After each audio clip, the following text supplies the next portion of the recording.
Today on Growing Idaho, good growth, according to planners. The old Les Bois Park is gone. The former horse racing track is growing into a pro soccer stadium, park, and also public fields. That's why some are calling the future Les Bois Park a multi-purpose mecca. I'm ecstatic. Bob Batista is the director of Expo Idaho and the Western Idaho Fair. He's been doing this for more than 2.5 decades. He was here when horse racing was the draw for Les Bois and when horse racing went away. And he's here now as a huge change is happening. Les Bois Park in its day was a big deal. I mean, I still to this day miss horse racing like a lot of people do. But you have to move forward and go with the growth. Batista says they were looking for something to do with the old track that sat mostly empty for 9 years. There was talk of putting retail or homes here, but he says that just wouldn't fit. It wouldn't be the right kind of growth. So about a year ago, Batista started working with a group that wanted to bring pro soccer here, and he scouted out other clubs around the country on the same level. Meanwhile, Ada County commissioners decided to use money from the Biden administration for a massive new park along the river. The result?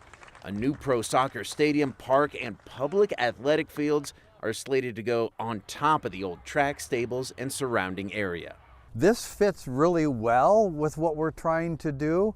It still gives all of our old clientele the ability to use the fairgrounds or Expo Idaho and what they're doing.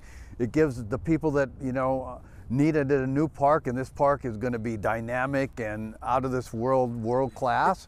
And then to drop in this soccer here, what a multi-purpose mecca. The multi-purpose mecca will benefit more than just park goers and soccer fans. Batista does not have specific numbers, but says this area will become a much bigger draw and make a huge economic impact. I have a sense that it's going to be pretty enormous. They're talking about doing 20 plus games and some concerts the first year with the men's team, and then they'll add the women's team on top of that. So this thing's probably going to produce potentially 6 or 7 events a month, on top of the park going all the time, on top of the events.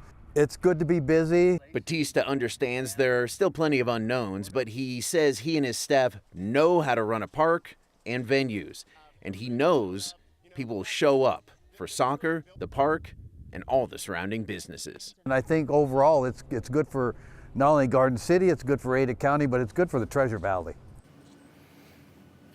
And it's important to note the new soccer stadium is actually going to be part of the Western Idaho Fair as well. So fair concerts still are going to happen there on what used to be the horse track. 6:18.